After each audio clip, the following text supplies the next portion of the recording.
Pues muchas gracias. Vamos a leer en Esdras capítulo 3.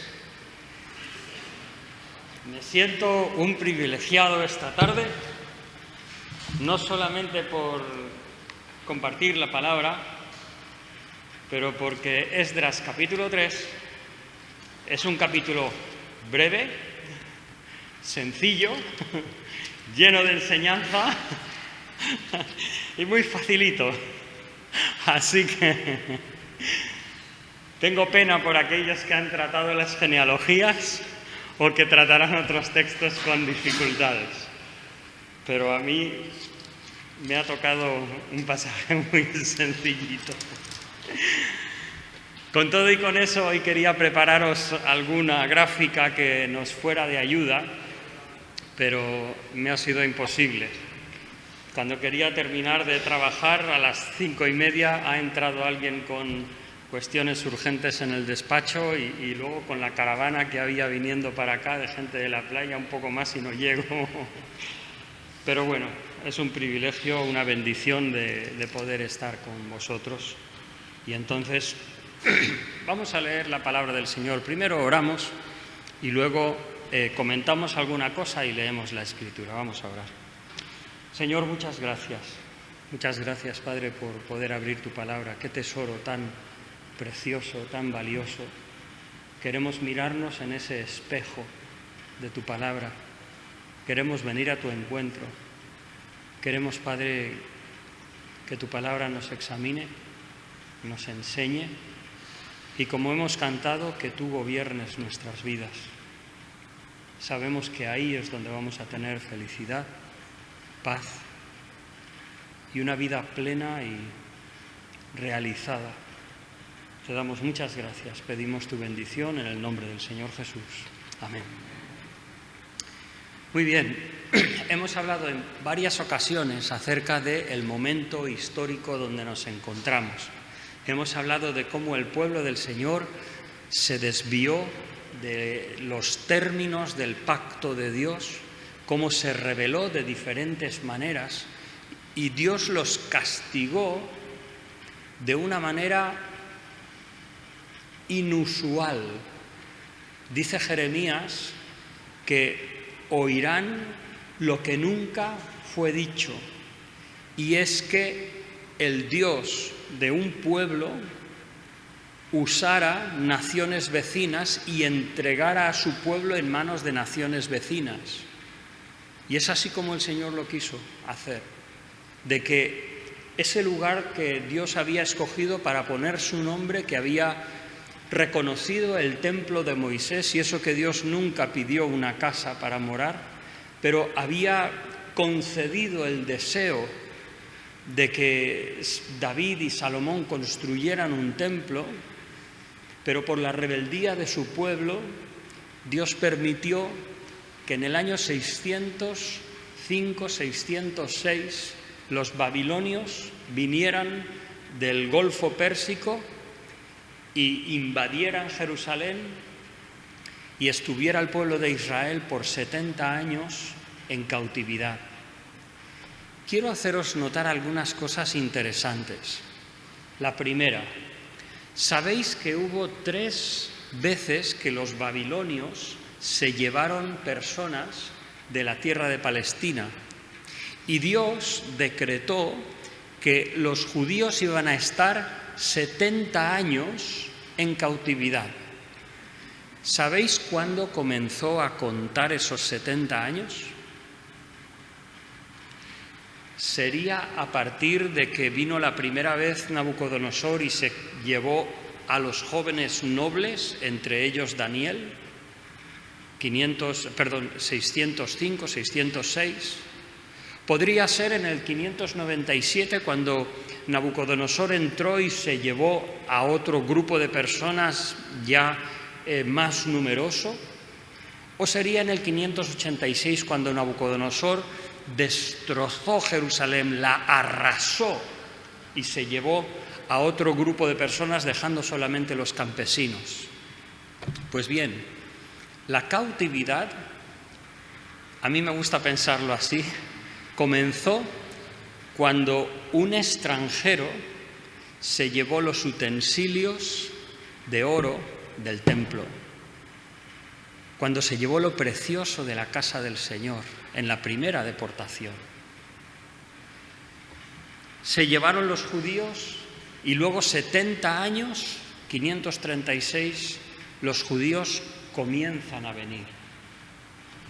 Vienen un grupo pequeño, aquellos a quienes Dios había despertado el corazón, pero hay un número muy importante de judíos que se habían quedado porque habían prosperado en Babilonia y estaban cómodos, estaban muy bien.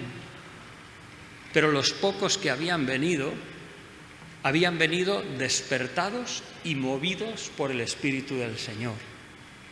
Entonces, ahora lo que vamos a leer es lo que hicieron unas personas con pocos recursos que volvían movidos por el Señor para restaurar de alguna manera el pueblo de Dios, para restaurar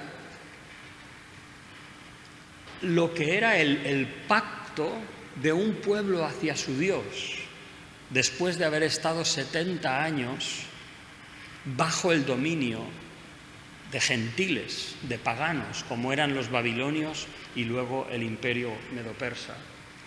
Pues bien, dice aquí, cuando llegó el mes séptimo y estando los hijos de Israel ya establecidos en las ciudades, se juntó el pueblo como un solo hombre en Jerusalén. Entonces se levantaron Jesúa, hijo de Josadac, y sus hermanos los sacerdotes, y Zorobabel, el hijo de Salatiel, y sus hermanos. Hemos de pensar que eso, Josué o Jesúa, es como el sumo sacerdote, la parte religiosa, y Zorobabel era el gobernador civil. Y edificaron, ¿qué?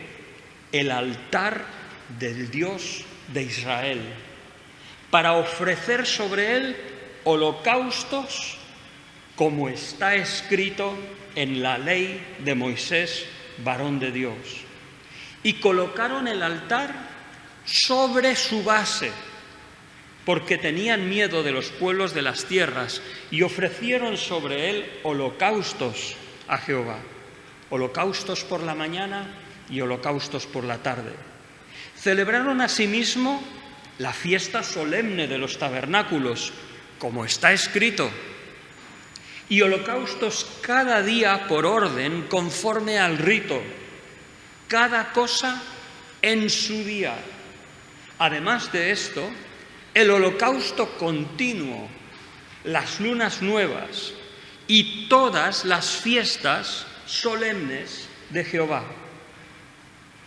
y todo sacrificio espontáneo y toda ofrenda voluntaria a Jehová. Desde el primer día del mes séptimo comenzaron a ofrecer holocaustos a Jehová. Pero los cimientos del templo de Jehová todavía no se habían edificado, o todavía no se habían echado. Y dieron dinero a los albañiles y carpinteros, asimismo comida, bebida y aceite a los sidonios y tiros, para que trajesen madera de cedro desde el Líbano por mar a Jope, conforme a la voluntad de Ciro, rey de Persia, acerca de esto. En el año segundo de su venida a la casa de Dios en Jerusalén, en el mes segundo, comenzaron Zorobabel, hijo de Salatiel, Jesúa, hijo de Josadac, y los otros sus hermanos, los sacerdotes y los levitas, y todos los que habían venido de la cautividad a Jerusalén, y pusieron a los levitas de 20 años arriba para que activasen la obra de la casa de Jehová. Jesúa también, sus hijos y sus hermanos Cadmiel y sus hijos, hijos de Judá, como un solo hombre, asistían para activar a los que hacían la obra en la casa de Dios, junto con los hijos de Enadad, sus hijos y sus hermanos levitas. Y cuando los albañiles del templo de Jehová echaban los cimientos, Pusieron a los sacerdotes vestidos con sus ropas y con trompetas, y a los levitas hijos de Asaf con címbalos, para que alabasen a Jehová, según la ordenanza de David, rey de Israel. Y cantaban alabando y dando gracias a Jehová y diciendo: porque Él es bueno, porque para siempre es su misericordia sobre Israel.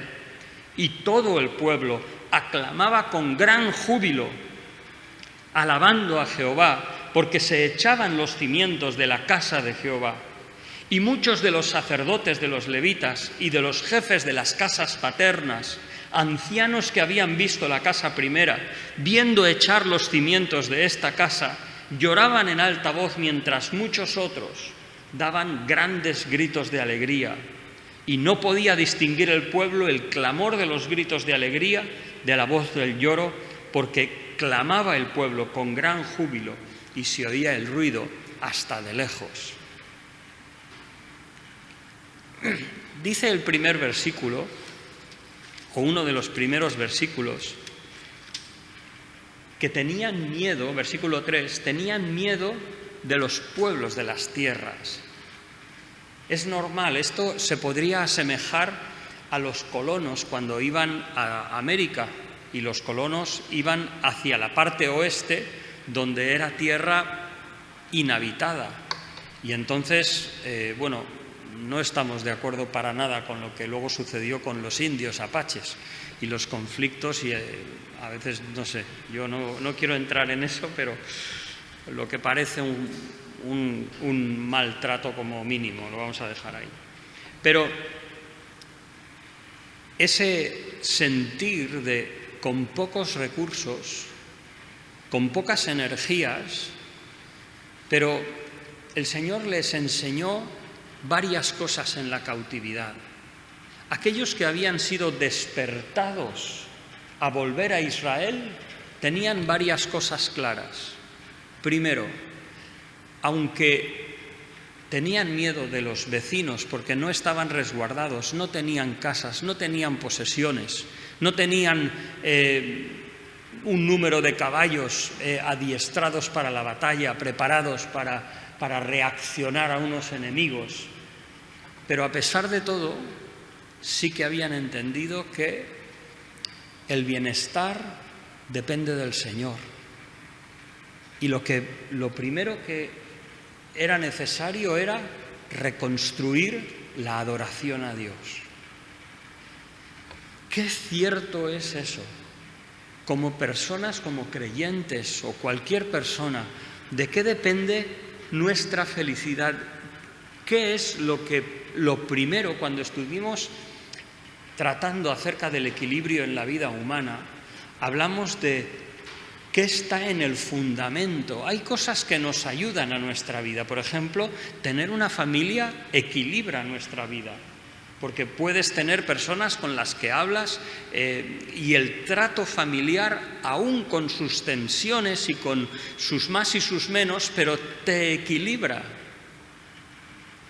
Tenemos la vida espiritual, no es lo que dedicamos más tiempo de nuestra vida, pero es el fundamento de todo lo que hacemos. Y a veces no nos damos cuenta de ello. Podemos tener miedo o podemos estar preocupados por lo que nos espera. Podemos estar preocupados de las exigencias de un jefe, podemos estar preocupados por la dificultad que tenemos en un trabajo particular, la precariedad que podemos estar, pero ¿qué es lo principal de nuestra vida? ¿No dijo el Señor? ¿Qué dijo? ¿No temáis? En varias veces que dijo no temáis, una de ellas dijo: no temáis a los que matan el cuerpo, porque más de eso no pueden hacer. Antes bien temed a aquel que después de quitar la vida puede echar el alma al infierno. ¿Quién es ese? Es Dios. Entonces, ¿qué iban a hacer estos hebreos volviendo de Israel con el temor de poder ser invadidos y saqueados en cualquier momento, sin ninguna defensa, lo primero que hicieron fue establecer el altar. Fijaros y comenzar los sacrificios, o sea, restablecer su vida de adoración. Fijaos que hay un detalle que no se nos puede escapar. Versículo 3. Colocaron el altar sobre su base. Donde estaba el altar, aunque Nabucodonosor había arrasado el templo, igualmente hay quien dice que con caballos ataban las piedras del templo y las arrastraban, porque como el templo estaba rebozado de oro, así saquearon todo lo que había de valor en el templo y en Jerusalén. Pero los hebreos, estos creyentes que Dios había despertado su corazón, no solo se preocuparon de comenzar una adoración a Dios. ¿Alguien sabe cómo adoraban a Dios cuando estaban en Babilonia? Venga, ánimo. Eso es donde surge la sinagoga, donde no teniendo un lugar donde poder sacrificar, donde poder hacer la vida religiosa, porque eso era únicamente en el templo de Jerusalén, entonces en la cautividad babilónica los hebreos se reúnen para estudiar la palabra, para sus oraciones, para sus cánticos y sobre todo el estudio de la ley. Entonces, cuando vuelven de la cautividad, ¿qué es lo que dicen? Vamos a reunirnos para la sinagoga, ya tendremos tiempo cuando prosperemos de edificar el altar. No. Ahora que tienen oportunidad de volver a reactivar la vida de adoración como Dios lo había hecho, entonces no solamente como repite, como está escrito, como estaba escrito en la ley de Moisés, como estaba escrito, sino que buscan dónde había estado el altar y allí lo edifican. Qué importante para nosotros, como creyentes, primero, asegurarnos que la adoración a Dios está en su sitio donde debe estar. Eso no significa que seamos monjes, nos vayamos a un monasterio y no hagamos otra cosa.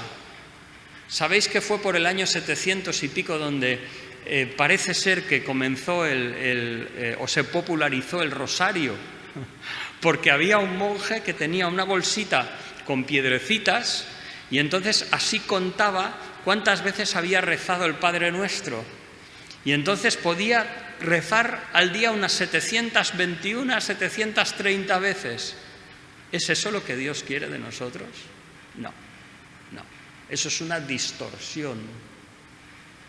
Pero qué importante. Martín Lutero decía que si no oraba por la mañana, había perdido el día. Decía, tengo demasiadas cosas que hacer para no orar. Entonces, nuestra vida de adoración a Dios no es cualquier cosa. Por cierto, la adoración significa caminar en obediencia a Dios en las cosas que Él revela. O sea que la obediencia y la justicia del creyente es parte de la adoración. Pero en esta noche lo que a mí me gustaría es resaltar lo que hemos dicho. A ti el alfa y el omega, el principio y el fin, es el reconocimiento de la majestad de Dios, el reconocimiento de su deidad y nuestra adoración a Él. Qué importante que tengamos ese área solucionada.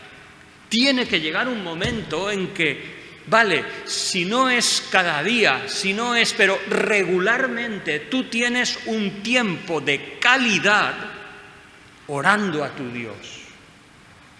O sea, un tiempo leyendo su palabra, un tiempo de comunión con Dios, de adoración a Él. Tu vida de adoración no es cualquier cosa, es el centro de tu armonía con Dios.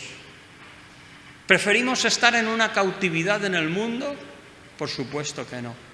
Queremos estar en el lugar donde Dios ha prometido su bendición y su presencia. Leyendo este capítulo, lo que vemos no tengo demasiado tiempo, pero al menos sí me gustaría hablaros de 3 áreas de adoración. La primera, vamos a decir, es el sacrificio continuo.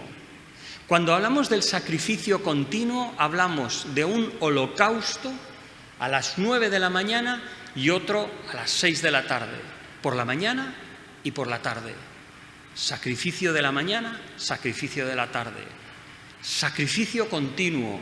En segundo lugar, los sacrificios que las personas ofrecían según era su experiencia.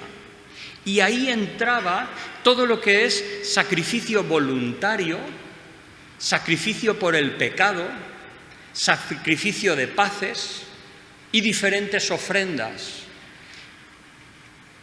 O sea, sacrificio continuo, eso es lo que me hubiera gustado poner en una diapositiva, pero no me ha dado tiempo. Sacrificio continuo, ofrendas según la experiencia de tu alma. Y tercero, las fiestas que Dios había puesto. O sea, que hay un aspecto de nuestra adoración con Dios que es continuo, es regular. Dices, ¿es una costumbre? Es igual, no comes 3 veces al día, a que te sabe muy rico cuando llega la hora de comer y te sientas en la mesa. Dices, oye, ya he comido esta mañana, hasta dentro de un mes, no. Entonces, con el Señor hay una vida regular y puedo decir hasta frecuente de comunión con Dios. En segundo lugar, hay una vida que tú tienes que discernir tu necesidad. Si has pecado contra el Señor, tú tienes que buscar reconciliación y tienes que presentar en un sentido espiritual tus sacrificios. Tienes que pedir perdón, arrepentirte, tienes que tener ese tiempo especial con Dios. Si tienes un tiempo de bendición, tienes que tener un tiempo de gratitud o tienes que tener un tiempo de alabanza. O sea, sacrificio continuo, la adoración según mi experiencia, pero luego hay una adoración que no depende de cómo me siento yo, sino que Dios estableció unas fiestas para recordar ciertos aspectos del trato de Dios con Israel, y era importante recordarlas a su tiempo, como está escrito. Cada cosa, cada día, a su tiempo. Y aquí ya no era si a mí me apetece, si yo me siento que necesito, si yo... No. Dios lo ha establecido y quiere que dediques ese tiempo a enfocarte en ese aspecto de la adoración en particular. Entonces, en primer lugar, el sacrificio continuo era el holocausto. El holocausto es el sacrificio más antiguo por excelencia. El holocausto significaba el sacrificio de un animal y descuartizado y quemado totalmente. Era un sacrificio que mostraba la consagración. Señor, todo es tuyo. Señor, todo te pertenece y todo se entrega a ti. Habían algunos sacrificios, por otra parte, sacrificios de paces o demás, donde una familia podía traer un cabrito y parte de ese cabrito era para el sacerdote, para la casa de Dios, y otra parte era para comer en familia y para alegrarse delante de Dios con un sacrificio que tú traías al templo a disfrutar delante de Dios. Y eso también era un sacrificio. Pero el holocausto no. Y el holocausto tenía un aspecto precioso, y es que, ¿qué haría un sacerdote? ¿Qué harías tú? Así me aseguro que no estáis dormidos. Una vez alguien me dijo que esto era demasiado rollo para los creyentes del Nuevo Testamento. ¿Qué harías tú si fueras sacerdote y tuvieras que ofrecer un sacrificio? Te levantas y a las 9 de la mañana tienes que ofrecer ese sacrificio, matar al animal, derramar su sangre a tierra, descuartizar y quemar. ¿Qué es lo que harías? Hombres, que hacéis barbacoas. ¿Cómo? Muy bien, muy bien. Limpiar, porque se había quedado el antiguo sacrificio toda la noche quemando. ¡Qué precioso!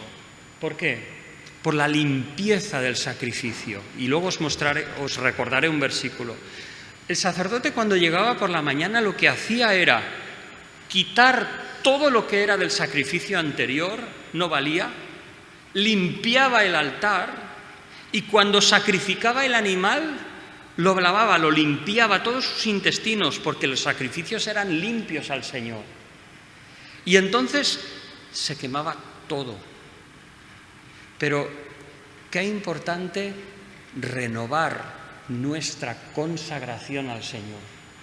No importa si ayer o antes de ayer o hace un mes o hace un año o hace cuanto sea, tú entregaste tu vida al Señor. Lo importante es si esta mañana lo has hecho. Lo importante es si llega la tarde y quitas todas las cenizas que hay y de forma fresca, renovada, ofreces al Señor algo limpio. Hay un versículo en el Nuevo Testamento que habla de holocausto. ¿Sabéis cuál es? Romanos 12, 1. Quien lo sepa, no le digo que le doy un caramelo, pero ¿quién se acuerda? Romanos 12, 1. Así que, hermanos, os ruego por las misericordias de Dios.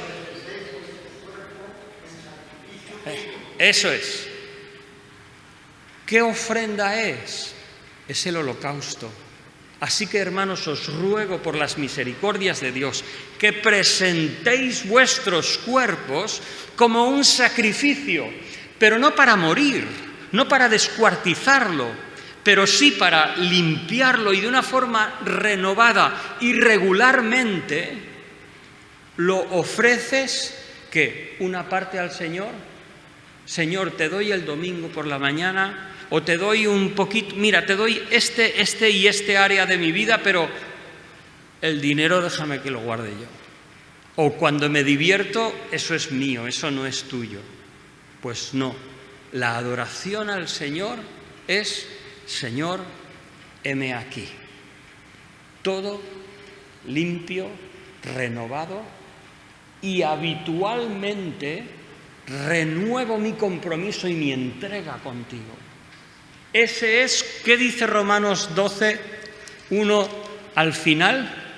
Que es vuestro culto racional. O sea, es vuestro sacrificio continuo. Es vuestro hábito. Vivir en la presencia del Señor, quitar cenizas viejas y volver a ofrecerlo. A veces me preocupa cuando se abre el para dar testimonio y alguien dice: bueno, yo doy muchas gracias a Dios porque hace 30 años acepté a Cristo y gloria a Dios por ello. Pero esta mañana hemos entregado nuestro holocausto al Señor.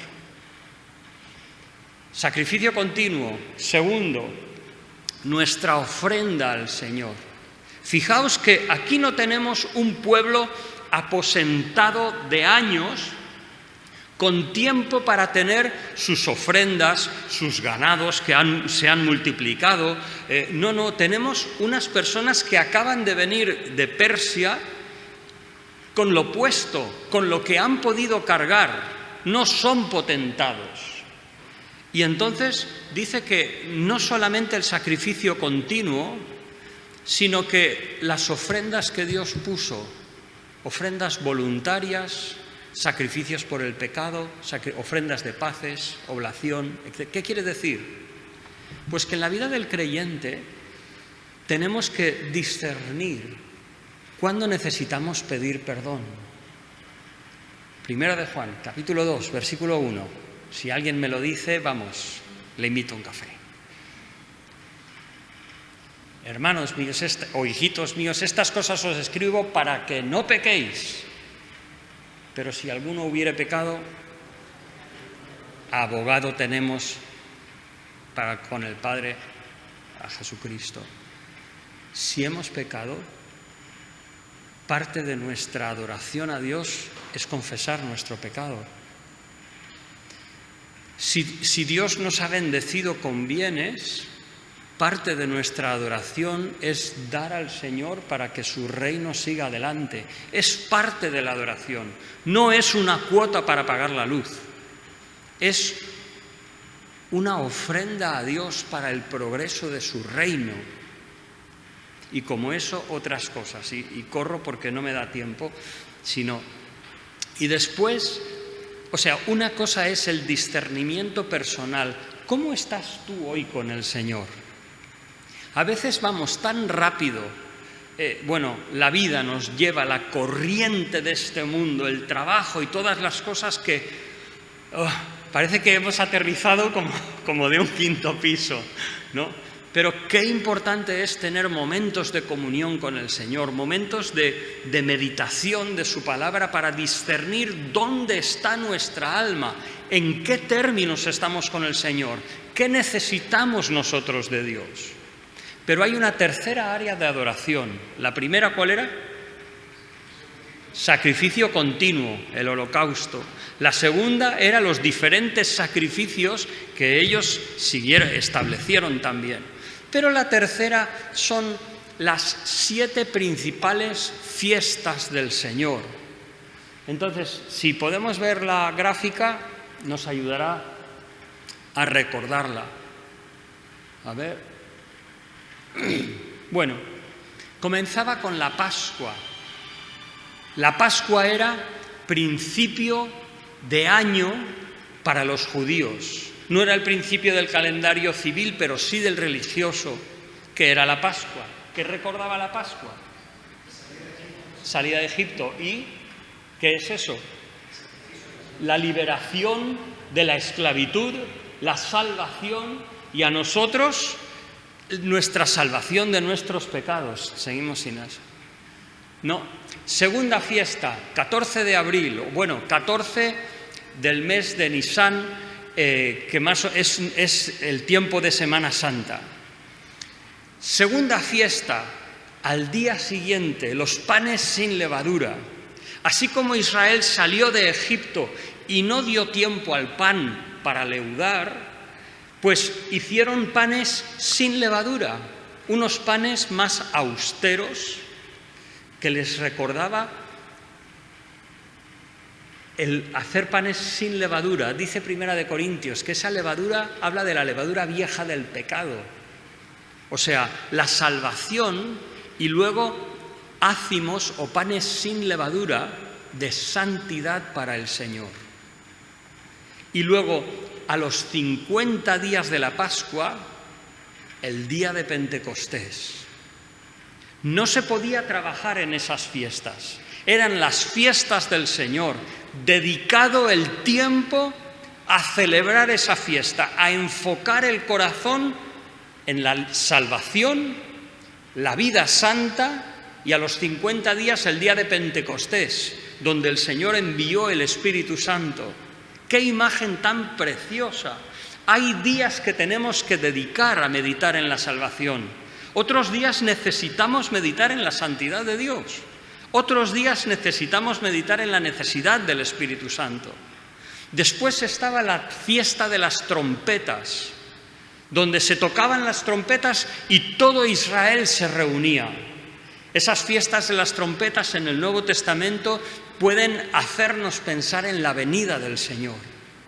Qué importante considerar ese aspecto de la adoración. Señor, donde tú me llames, iré. Y espero esa llamada gloriosa y eterna a tu presencia. Pregunta, ¿cuánto tiempo hace que no has meditado en la venida del Señor?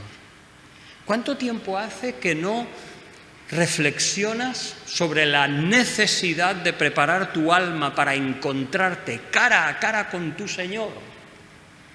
Tremendo.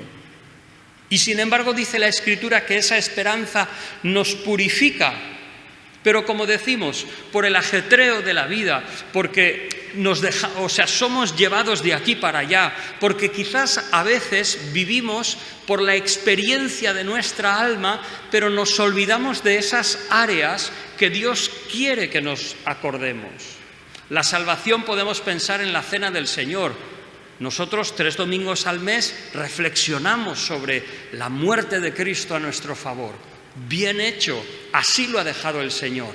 Pero tenemos que pensar también en la santidad y en la plenitud del Espíritu Santo. Después estaba el día de la expiación. El día de la expiación, si recuerdo bien de memoria, 14-15 de octubre, el día donde los judíos lo dedicaban a ayuno y arrepentimiento. No, ese no es. Ayuno y arrepentimiento, a examinar sus corazones. Qué importante dedicar tiempo a ver cómo está nuestro corazón en referencia al pecado. Y luego finalmente la fiesta de los tabernáculos era una fiesta eminentemente de comunión, de celebración de todo el pueblo, donde el pueblo vivía en tiendas, recordando que sus casas construidas de ladrillo no son los momentos más gloriosos, sino lo más glorioso era cuando Dios les sacó de Egipto y habitaban en tiendas, mirando hacia esa esperanza. Aquí somos peregrinos y advenedizos, estamos esperando la venida y el cumplimiento de la vida eterna con Dios. Y luego finalmente el 10 de diciembre estaba la fiesta de Purim, que vemos en el libro de Esther, que recordaba la protección de los judíos, cómo Dios los protegió de sus enemigos en una forma providencial. Diferentes áreas de la vida de Israel que Dios quería que se acordaran a lo largo del año. Termino con una explicación más. Este capítulo 3 de Esdras es precioso mirándolo en esta manera, cómo el pueblo de Israel se ocupó no solamente en restaurar un poquito de la adoración, sino restaurar toda la vida de adoración, sacrificio continuo, las necesidades de mi alma y lo que Dios ha establecido. Pero a más de eso, quisieron comenzar a construir el templo y echaron los fundamentos. Considerar el esfuerzo de las ofrendas, considerar el esfuerzo material para pagar a las personas para construir.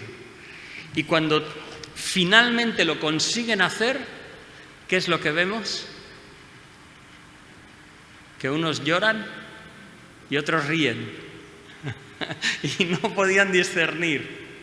Hay una verdad muy preciosa en esos versículos, y es que cuando Dios restaura, como Dios estaba restaurando a Israel, cuando Dios restaura, hay una mezcla de sentimientos, porque hay mucho gozo, pero a veces también hay alguna herida.